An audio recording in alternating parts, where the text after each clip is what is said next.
असतो मा सद्गमय तमसो मा ज्योतिर्गमय मृत्योर्मामृतं गमय।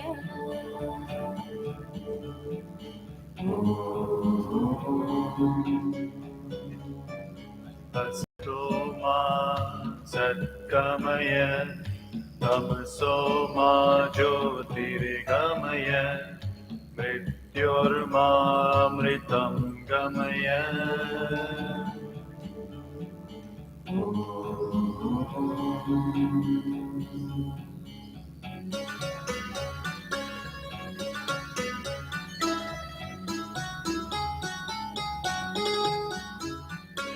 असतो मा सद्गमय तमसो मा ज्योतिर्गमय मृत्योर्मामृतं गमय।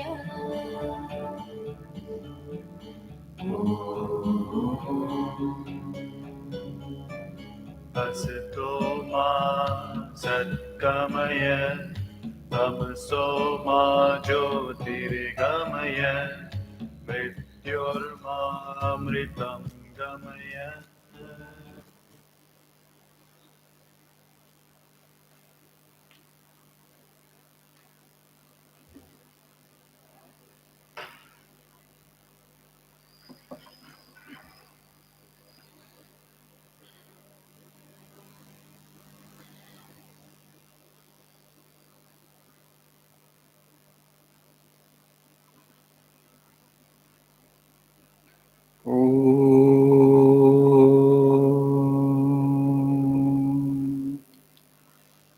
सहनावतु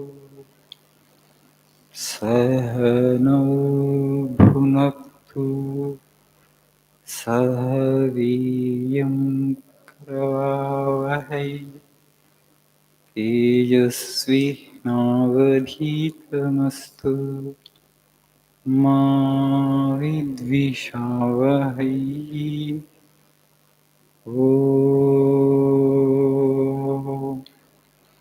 शान्ति शान्ति शान्तिः। ॐ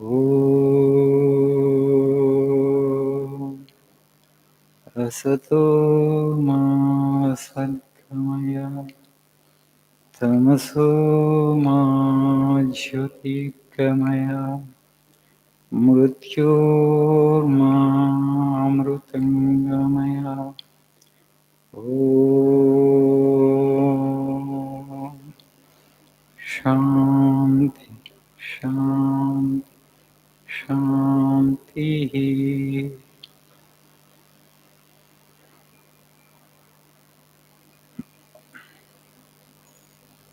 Good evening. Hello, I said good evening. Yes, very good.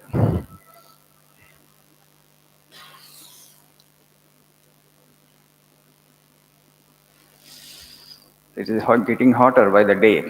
I think this year we are heading for hotter days. I heard of global warming.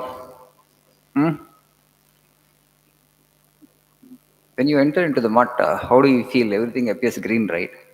Because we stay here always morning to evening, we don't feel it much. But as you come from outside, you feel the difference, right?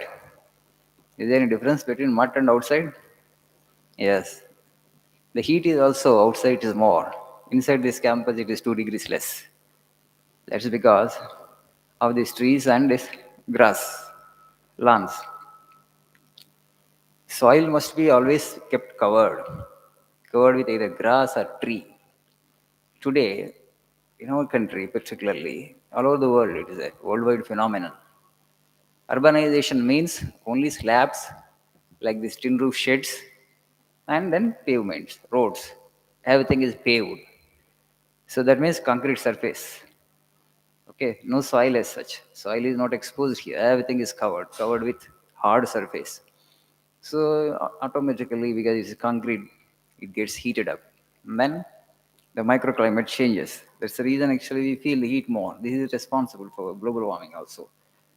If you go to villages, countryside, there only soil is exposed continuously, except when there is no crop. Okay, this particularly this summer, 2 3 months and 4 months, soil is directly exposed to the sun. Okay, whole day it gets heated up. Soil there is sand is right, and then that radiation starts. Because of that, the heat is more. That's why in villages also today everybody is going for AC. AC means then you have to consume power, more power. To generate that power, what you have to do? You have to establish thermal power plants.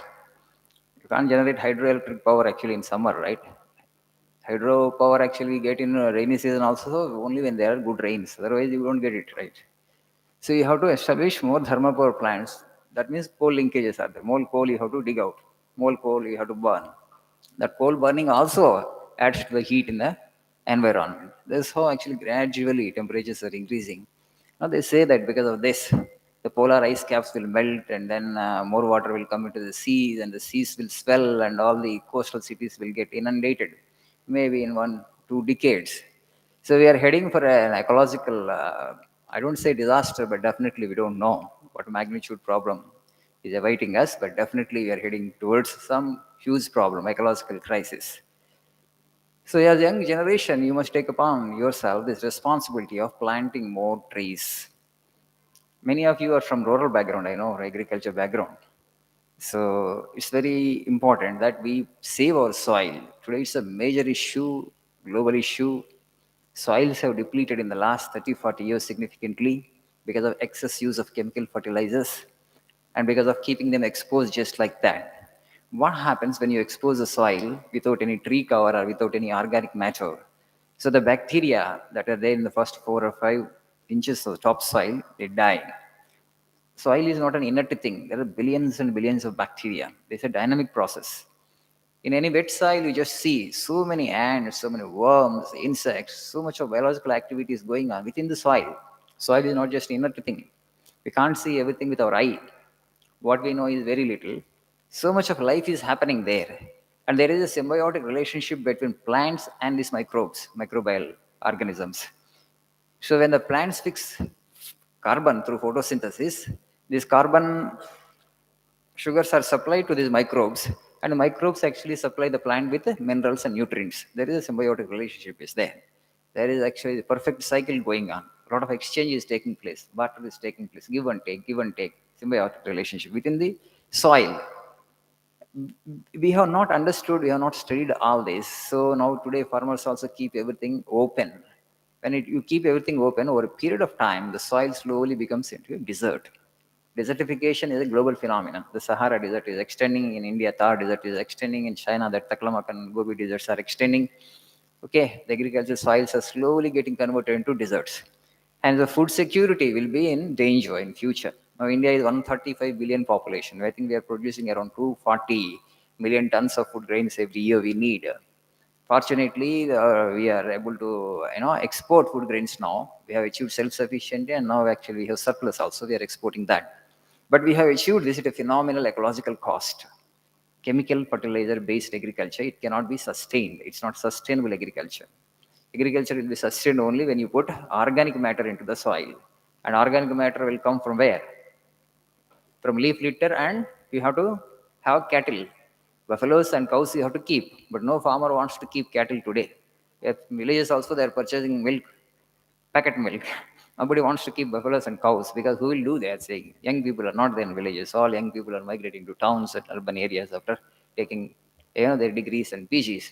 Then who will do agriculture? There was a survey conducted in India.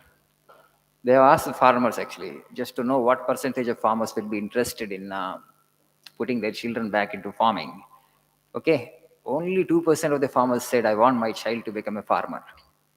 Under the 100 people, only 2 farmers said that actually I want to make my child also a farmer. So 98 farmers, 98% of the farmers said, no, my children should not become a farmer.